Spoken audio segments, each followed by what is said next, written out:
में हम लोगों ने फोटो इलेक्ट्रिक इफेक्ट के बारे में बहुत बेसिक सा आइडिया बताया था। इसमें दो तीन चीजों को ध्यान रखना है आपको। सबसे पहले इट्स अ सरफेस फिनोमिना, ठीक है भाई, ये एक सरफेस फिनोमिना है। दूसरा, एक फोटोन एक इलेक्ट्रॉन के लिए कैपेबल होगा, या तो वो निकालेगा या नहीं निकालेगा, और कोई ऑप्शन नहीं होगा। ऐसे नहीं कि दो तीन इलेक्ट्रॉन फोटोन जाएंगे और एक इलेक्ट्रॉन को निकाल फेंकेंगे। कई लोगों के दिमाग में ये शंका जाती है। देखो आई टेल यू कैसे। मान लो ये मेरे पास एक मेटल सरफेस है, ठीक है बच्चों, इसका वर्क फंक्शन होगा। वर्क फंक्शन बोलो क्या होता है? Minimum amount of energy required to eject an electron from the surface of the metal. So हमने बोला मान लो इस वाले मेटल सरफेस के लिए वर्क फंक्शन है 2 इलेक्ट्रॉन वोल्ट, ठीक, ये इलेक्ट्रॉन है हमारे पास। अब हमने क्या बोला? This is 1-to-1 phenomena. 1-to-1 phenomena को समझ कि अगर मैंने इस पे 1 इलेक्ट्रॉन वोल्ट का एक फोटोन डाला, दिस इज ई इंसिडेंट, जो एनर्जी हम डाल रही है, ये एनर्जी हमें चाहिए। पहली बात बताओ, क्या इलेक्ट्रॉन निकल पाएगा? नहीं। निकलने की कंडीशन बोलो कि E incident should be greater than और equal to work function, should be greater than और equal to, should be greater than और इक्वल टू। क्या बोला मैंने? दोबारा बोलियो। E incident should be greater than, हाँ, वर्क फंक्शन क्या है? Minimum amount of energy required to eject an electron from the surface of metal. हमें चाहिए कितनी थी? 2। दे कितने रहे? 1। तो निकलेगा तो नहीं। बट कई बार दिमाग में बच्चों के ये ख्याल आ जाता है, सर एक गया, उसको एक एनर्जी मिली, पीछे पीछे एक और आ रहा है, एक और मिली, फटाक से निकल गया। नहीं, ऐसा नहीं होगा। तो दिस इज 1-to-1 फिनोमिना। एक फोटोन या तो निकालेगा या नहीं निकालेगा, और बीच में कोई ऐसा नहीं कि 2-3 फोटोन निकाल बन के एक इलेक्ट्रॉन को निकाल देंगे। बात समझ में आ गई? तो this is also 1-to-1 phenomena. पहले बताओ, ये 1-to-1 फिनोमिना समझ में आ गया? सरफेस फिनोमिना ये समझ में आ गया? अब सुनो, तो जो एनर्जी हम दे रहे हैं उसको इंसिडेंट एनर्जी बोलते हैं, जो हमें चाहिए उसको वर्क फंक्शन बोलते हैं। सोचो मैंने यहाँ पर 4 इलेक्ट्रॉन वोल्ट या 5 इलेक्ट्रॉन वोल्ट की एनर्जी इंपार्ट करी, एक 5 इलेक्ट्रॉन वोल्ट का एक फोटोन छोड़ा, अब क्या होगा? निकलेगा नहीं निकलेगा? निकलेगा पक्का। कितनी चाहिए? 2। कितनी आ रही है? 5। तो बच्चे कितनी? 3। क्या मैं 3 को ऐसे लिख सकता हूँ? 3 दिस इज इक्वल टू 5 - 2। अरे बोलो भाई, ये जो 3 हुई this is kinetic energy of the electron, ये 5 हुई दिस इज इंसिडेंट एनर्जी, ये 2 हुई दिस इज वर्क। फिर तुम्हें ये बोला था कि सरफेस फिनोमिना सरफेस से ही निकलेंगे, इसकी भी कोई गारंटी नहीं। फर्स्ट लेयर सेकंड लेयर से भी निकल जाते हैं, तो इसमें कहीं ना कहीं कोलिजन भी ऐड ऑन हो जाता है। क्या ऐड ऑन हो जाता है? वो कैसे, मैं बता देता हूँ। मान लो कि इसके पीछे वाला एक और इलेक्ट्रॉन है जो सरफेस पे नहीं है, हमने इसको 5 इलेक्ट्रॉन वोल्ट दी, इसने ली, बट इसको 5 में से 1 का यूज करके ये सरफेस पे आया, तो बचे कितनी? 4। बचे कितनी? 4 में से कितने का यूज करेगा? 2। बचे कितनी? 2। नहीं ऐसा समझ। तो जो वो 1 का डोज हुआ वो कहां पर हुआ? कोलिजन। कहां पर हुआ? कोलिजन। तो एग्जैक्टली इक्वेशन आप ये याद करो, kinetic energy is nothing but E incident minus 5 plus delta E due to collision, delta E due to collision. हाँ, for surface phenomena, for surface phenomena, जल्दी बोलो, E collision क्या हो जाएगा? 0। सारे बोलो बच्चों, 0। Very good, this is 0। और इतना समझ में आया? अब ये इक्वेशन देखो, kinetic energy this is equal to E incident minus work function. अच्छा, इंसिडेंट एनर्जी को कैसे लिखते हैं हम? लिखने का तरीका यही होता है, H into Fi, H nu, Planck की एनर्जी का फॉर्मूला क्या होता है? H into न्यू, या तो न्यू लिख लो या F लिख लो। F stands for frequency, should be greater than और equal to HF naught. HH will cancel out. इसको बोलते हैं हम इंसिडेंट फ्रीक्वेंसी। क्या बोलते हैं? Incident frequency.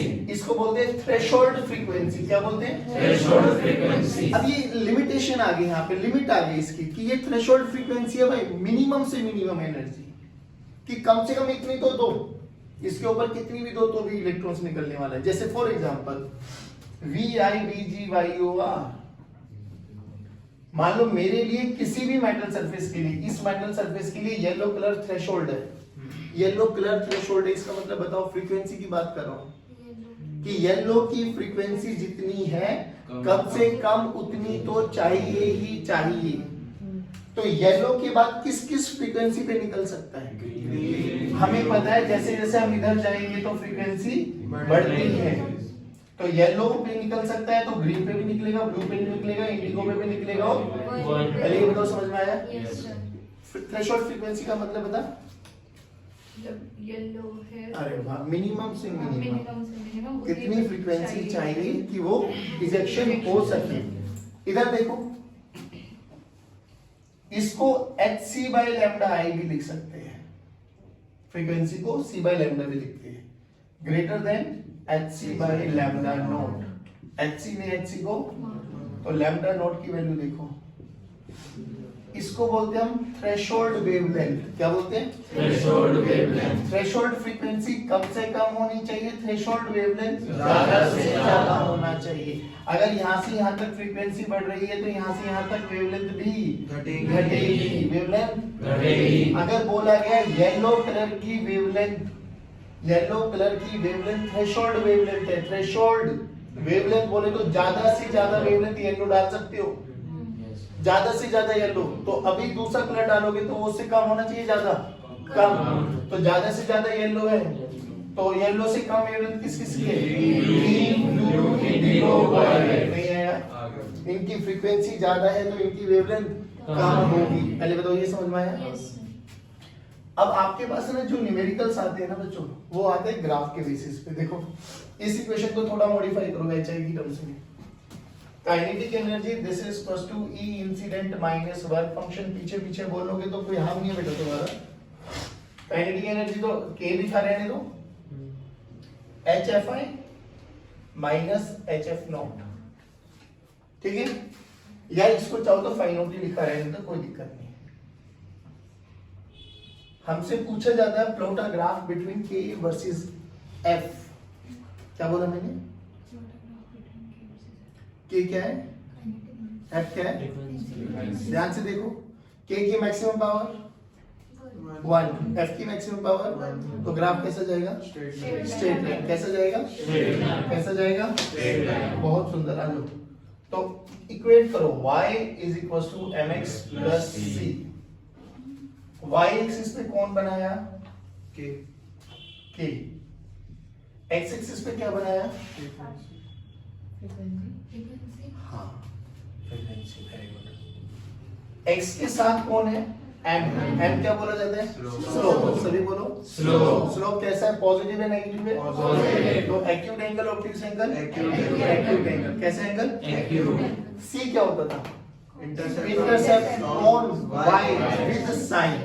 साइन देखो कैसा है, तो नीचे कट करेगा, तो ग्राफ यहाँ से कहीं से स्टार्ट होगा, पॉजिटिव स्लोप के साथ होगा, स्ट्रेट लाइन जाएगा, तो graph will be like this. नहीं आया? बोलो भाई। अब सुनो, ये ग्राफ है, पूछा जाता है बताओ जल्दी काइनेटिक एनर्जी और फ्रीक्वेंसी का ग्राफ का स्लोप क्या देता है? बहुत बढ़िया, बहुत सुंदर जवाब दिया। प्लैंक कांस्टेंट का दो। क्या देता है? क्या देता है? वेट कर लो ना, y की जगह कौन है? m की जगह, तो m ही तो स्लोप है भाई। अरे बोल भाई, x की जगह f इंसिडेंट और c की जगह फाइ नॉट। तो ये तो बना माइनस फाइ नॉट, ये बना fi। अभी सुनना, और ये आपके पास बना ग्राफ, और इस ग्राफ का जो ये tan थीटा होगा, this will give you h। h is what?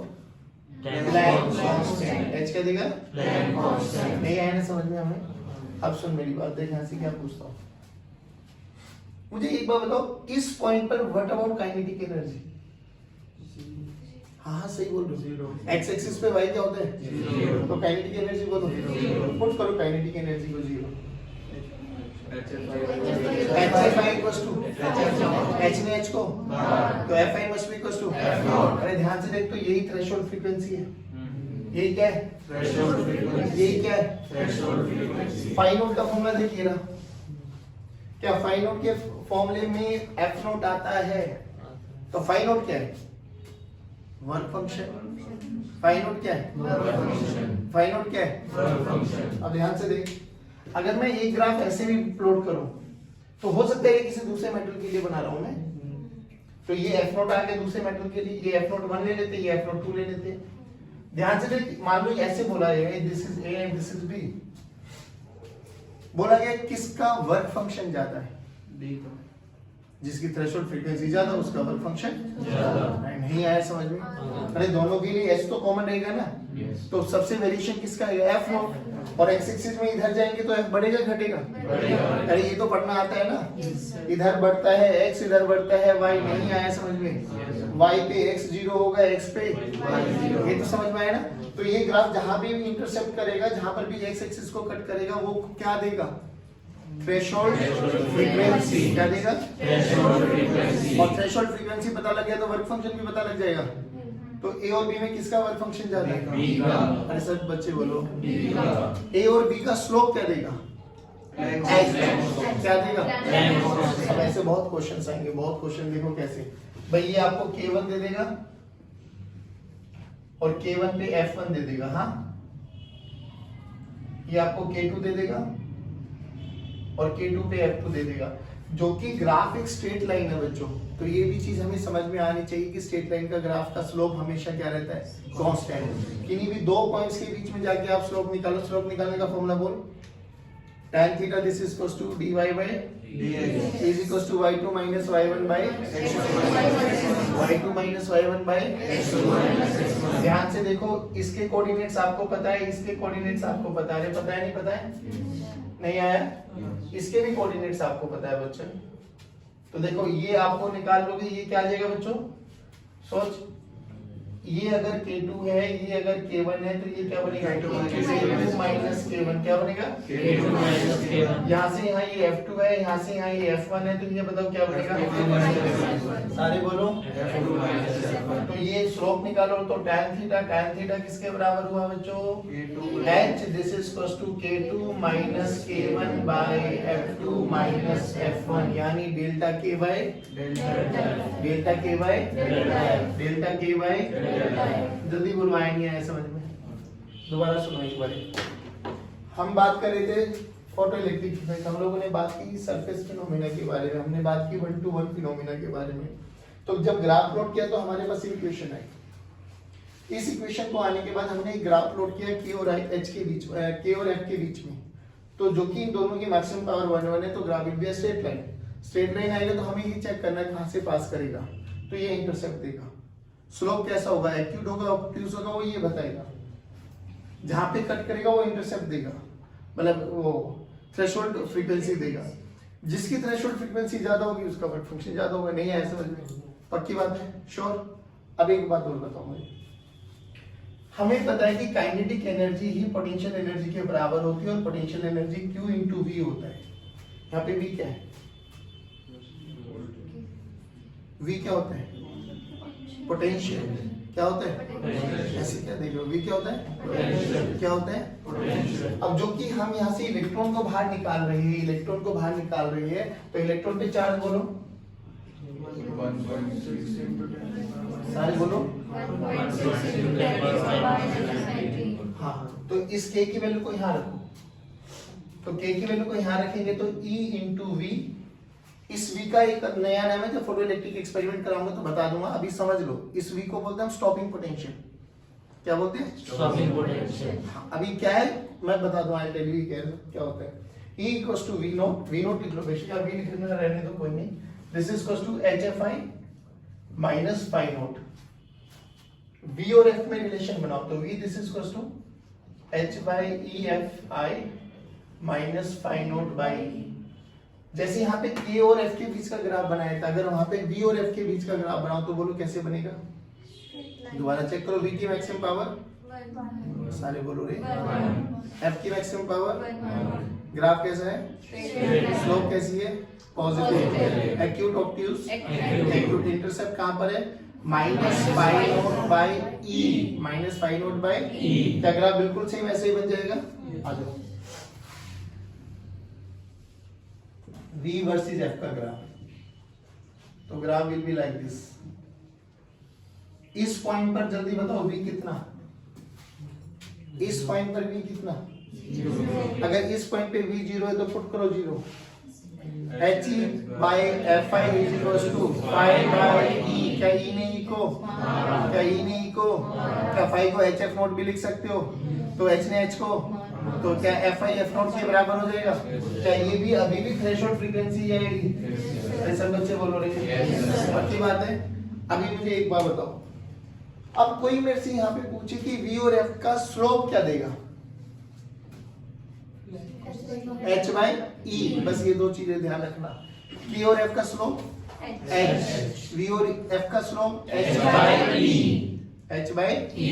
बस आ जाओ, फिर यहाँ दोबारा वही करते हैं कि भाई मान लो ये V1 पर फ्रीक्वेंसी F1 है, V2 पर फ्रीक्वेंसी F2 है, ठीक है ना बच्चों? अरे बोलो भाई। तो यहाँ पे थीटा निकालो जल्दी, बोलिए कितना आ जाएगा? V2 माइनस V1, ये कितना हो जाएगा? Minus F1। क्या मैं यहाँ पे लिख सकता हूँ tan theta this is equals to H by E this is equals to delta V by, तो H निकालना है तो क्या लिखूं? E delta V by delta F। नहीं आया बच्चों? पक्का? ये दो चीजें समझ में आओ, जल्दी बताओ, आया नहीं आया? डन है? पक्का? इसको करो। अब फोटो इलेक्ट्रिक इफेक्ट का एक्सपेरिमेंट सुन लो।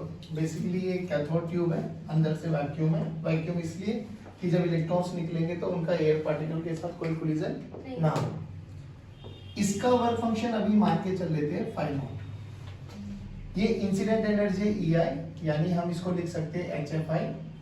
और अगर यहाँ से इलेक्ट्रॉन्स को निकालना है, अगर यहाँ से इलेक्ट्रॉन्स को निकालना, तो बोलो मैं कंडीशन बोल सकता हूँ कि Fi should be greater than और इक्वल्स टू फाई नॉट या HFI। अरे बोल भाई, होना चाहिए ना, तभी निकलेंगे। अच्छा अब सुनो मेरी बात, देखो बच्चों सिंपल सा फंडा ये है कि जब यहाँ से इलेक्ट्रॉन्स निकलेंगे तो हमने बोला कि इलेक्ट्रॉन्स निकलेंगे, एक फोटोन एक इलेक्ट्रॉन निकाल सकते हैं। कितने नंबर ऑफ फोटोन्स आ रहे हैं वो डिपेंड करेगा इंटेंसिटी कितनी है, किस पे? तो intensity is directly proportional to number of photons. ध्यान रखना है intensity is directly proportional to, मैंने इंटेंसिटी I डाली, मान लो I इंटेंसिटी डालने से इलेक्ट्रॉन्स निकले 10, जो कि निकलेंगे क्योंकि कंडीशन वो है कि Fi should be greater then F not, तो निकलेंगे तो पक्का। I इंटेंसिटी डालने से इलेक्ट्रॉन्स निकले 10, तो 2I डालने से कितने निकलेंगे?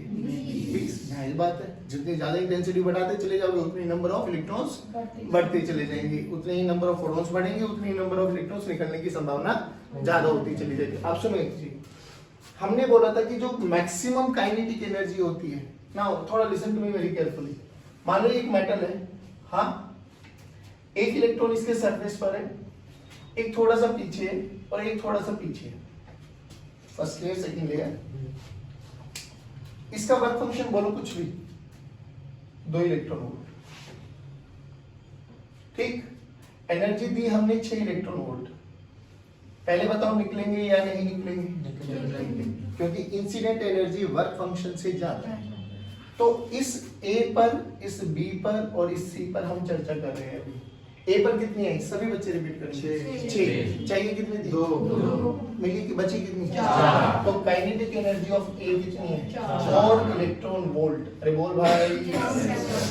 B को भी कितनी मिली? 6। B को A तक जाने के लिए मान लो एक एनर्जी का खर्च हो गया, कितनी का? 1। तो बची कितनी? 5। 5 में से कितनी का यूज करेगा? 2। कितने बची? 3। तो kinetic energy of B is 3 electron volt. नहीं आया? अरे बोलो भाई। अब C को कितनी मिली? 6।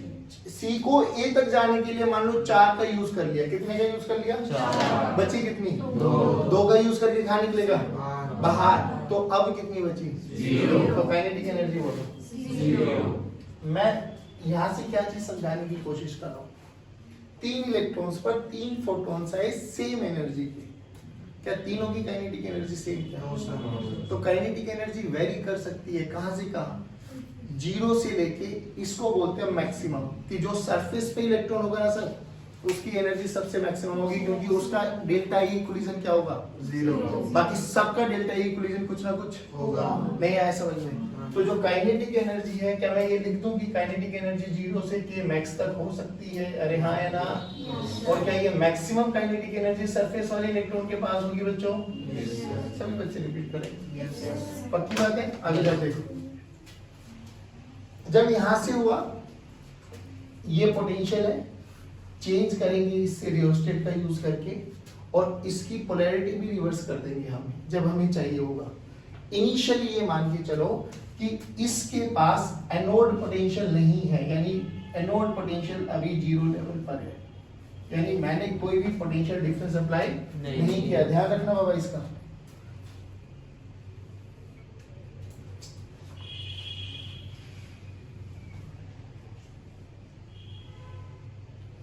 Basically, it's a graph between anode potential VA versus photo current.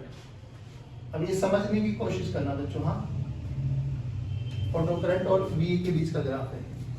Initially VA zero है मेरा, क्योंकि मैंने कोई पोटेंशियल अभी सप्लाई नहीं किया। ध्यान रखना, इसके एनोड पोटेंशियल को मैं जीरो पोटेंशियल पे भी रखूंगा, पॉजिटिव भी बनाऊंगा और नेगेटिव भी बनाऊंगा। ठीक है, आई टेल यू कैसे। भाई जब यहां से आए तो इलेक्ट्रॉन्स तो निकले, कितने इलेक्ट्रॉन्स निकलना है नहीं निकलना, क्या वो इंटेंसिटी बताएगी? अरे कितने निकलने हैं, क्या वो इंटेंसिटी बताएगी? निकलेगा या नहीं निकलेगा, क्या वो फ्रीक्वेंसी बताएगी? ये याद रखो, फ्रीक्वेंसी क्या बताएगी कि इलेक्ट्रॉन निकलेगा या कितने मात्रा में निकलने, ये कौन बताएगी? तो फ्रीक्वेंसी क्या बताती है, निकलेगा। इंटेंसिटी क्या बताएगी, कितने निकलेंगे, 100, 50, 500, 10,000, 20,000, 1 लाख, 2 लाख। नहीं आया समझ में? ये कौन बताएगा, निकलेगा या नहीं निकलेगा? That's it. सुन, अभी हमारा तो निकलेगा, ये तो पक्की बात है। क्या तुझे इतना समझ में आया, जब यहाँ से निकला तो क्या वो रेंज निकलेगी वहां से? भाई बहुत सारे इलेक्ट्रॉन्स ऐसे होंगे जिनके पास काइनेटिक एनर्जी जीरो होगी, बहुत सारे इलेक्ट्रॉन्स ऐसे होंगे जिनके पास मैक्सिमम काइनेटिक एनर्जी होगी।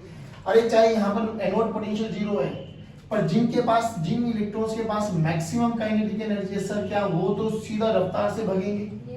अरे बोल भाई। जिनके पास जीरो है, क्या वो यहीं चुपचाप खड़े रहेंगे?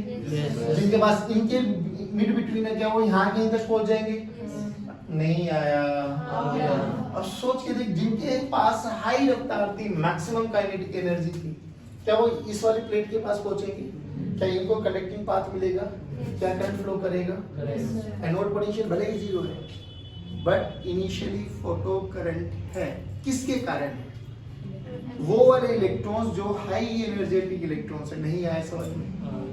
बट ये बताओ, उनके कारण जो करंट होगा, मान लो इनिशियली ये रहा, देखो फोटो करंट है, इनिशियली भी जीरो पर फोटो करंट है। हाँ है। अब तुम्हें नहीं लगता कि सर बहुत सारे इलेक्ट्रॉन्स यहीं रुकना स्टार्ट कर देंगे जिनके पास एनर्जी बहुत कम है? जिनके पास बहुत कम है, तो यहाँ पर एक स्पेस चार्ज, एक क्लाउड, इलेक्ट्रॉन का क्लाउड बनना स्टार्ट हो जाएगा, जिसमें रिपल्शन होना स्टार्ट हो जाएगी। फिर वो इलेक्ट्रॉन्स आगे नहीं जा पाएंगे। Now what to do? Sir उसको, इलेक्ट्रॉन्स के इस क्लाउड को खत्म करने के लिए इसको पॉजिटिवली चार्ज कर दो ना। जैसे पॉजिटिवली चार्ज किया, यानी आपने पोटेंशियल बढ़ाया, पॉजिटिव चार्ज किया तो ये नेगेटिव है, क्या ये अट्रैक्ट होना स्टार्ट किया? क्या इलेक्ट्रॉन्स के फ्लो को ही करंट कहते हैं? क्या ये अट्रैक्शन जब इनमें होना स्टार्ट हो जाएगी तो इलेक्ट्रॉन बढ़ेंगे तो क्या करंट भी बढ़ता चला जाएगा? जब सारे के सारे इलेक्ट्रॉन बहना स्टार्ट हो जाएंगे, क्या करंट उस समय सैचुरेशन पे आ जाएगा? बोल भाई, पक्की बात। तो धीरे धीरे करंट बढ़ा और ये एक सैचुरेशन लेवल पे आ गया। इसको बोलते हैं हम सैचुरेशन करंट। क्या बोलते हैं बच्चों? जल्दी बताओ, इतना समझ में आया नहीं है? दोबारा सुनो।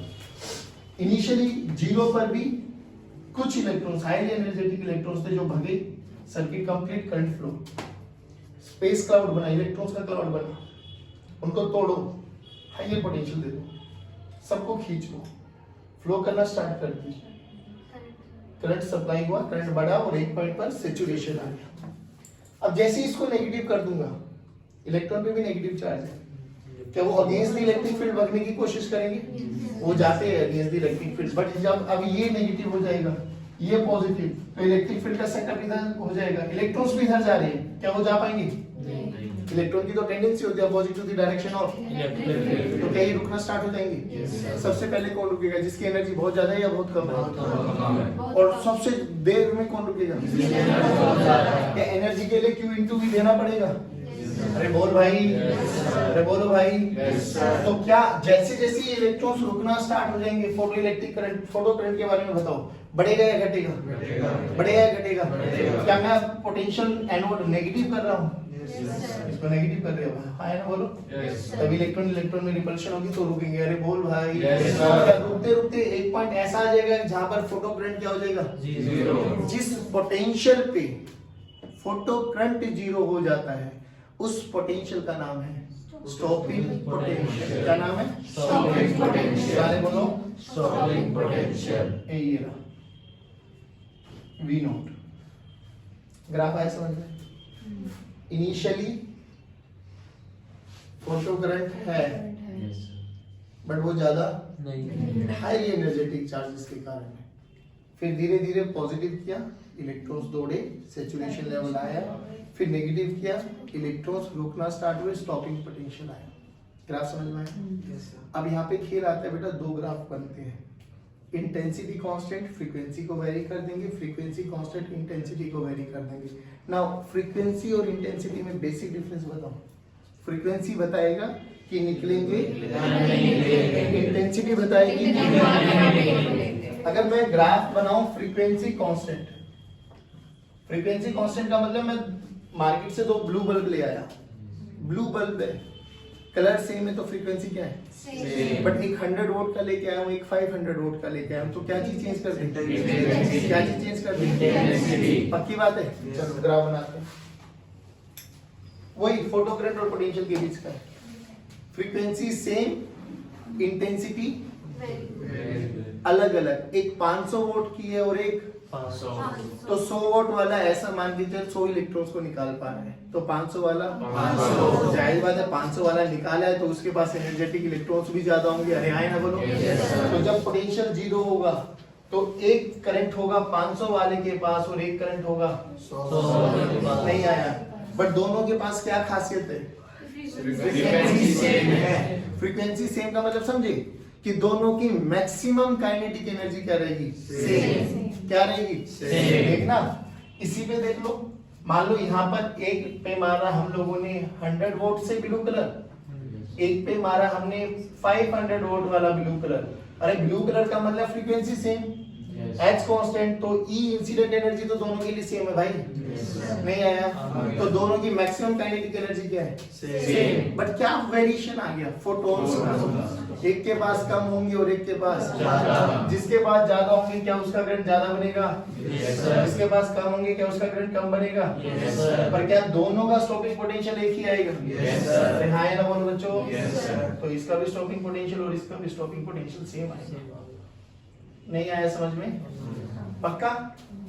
दोनों के लिए स्टॉपिंग पोटेंशियल क्यों? क्योंकि मैक्सिमम काइनेटिक एनर्जी दोनों की सेम है, तो दोनों एक ही पोटेंशियल पे रुक जाएंगे। नहीं आया? अब अगला ग्राफ देखो, इंटेंसिटी डिफरेंट हो गया है, इंटेंसिटी सेम, फ्रीक्वेंसी अलग अलग। सोच, एक येलो कलर का बल्ब लिया है 100 वोल्ट, एक ब्लू कलर का बल्ब लिया है 100 वोल्ट। येलो और ब्लू में किसकी एनर्जी ज्यादा है? विब्योर, VIBGYOR। एक ये ले आया हूं और एक ये ले आया हूं, और जिस मेटल सरफेस पे डाला है ना उसके लिए थ्रेशोल्ड फ्रीक्वेंसी है O, ऑरेंज कलर। बताओ येलो पे निकलेगा? हाँ। ब्लू पे भी निकलेगा? तो दोनों पे निकाल सकती है। दोनों की इंटेंसिटी क्या है? सेम। ये भी 100 वोल्ट है और ये भी 100। इंटेंसिटी सेम होने का मतलब फोटोन सेम निकलेंगे, यानी अल्टीमेटली दोनों में सैचुरेशन करंट क्या आ जाएगा? सेम। बट दोनों की क्या अलग अलग है? फ्रीक्वेंसी क्या अलग अलग है? फ्रीक्वेंसी। तो फ्रीक्वेंसी एक की एनर्जी होगी कम और एक की एनर्जी होगी ज्यादा, तो कम वाले को कम पोटेंशियल पे रोकना पड़ेगा, ज्यादा वाले को ज्यादा। तो दोनों का क्या अलग अलग हो जाएगा? दोनों की क्या चीज सेम हो जाएगी? Saturation current. इसमें दोनों का सैचुरेशन करंट अलग अलग, पोटेंशियल सेम। नहीं आया बच्चों? अगर हम बोले कि इंटेंसिटी सेम और फ्रीक्वेंसी डिफरेंट, तो देखो graph will be like this,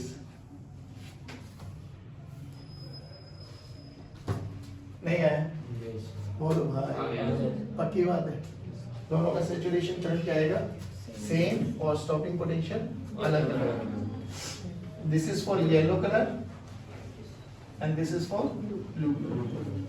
जल्दी बताओ, समझ में आएगा? अब ऐसे अनंत क्वेश्चंस आते हैं कि ऐसे ग्राफ बना देंगे आपके,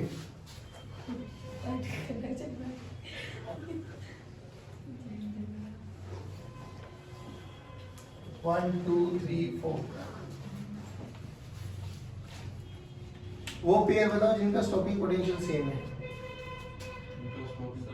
वन, थ्री, टू और फोर। जिनकी अच्छा फ्रीक्वेंसी सेम है वो बताओ। फ्रीक्वेंसी सेम तो बोले, पोटेंशियल सेम। अरे फ्रीक्वेंसी किस किस की सेम है? 1 और 3 की, 2 और 4 की। इंटेंसिटी किस किस की सेम है? 2 1 2 3 4। ऐसे पेयर्स पूछे जाते हैं, क्या ये समझ लोगे? बता पाओगे? चलिए आज की कक्षा को यहीं समाप्त करते जाएंगे।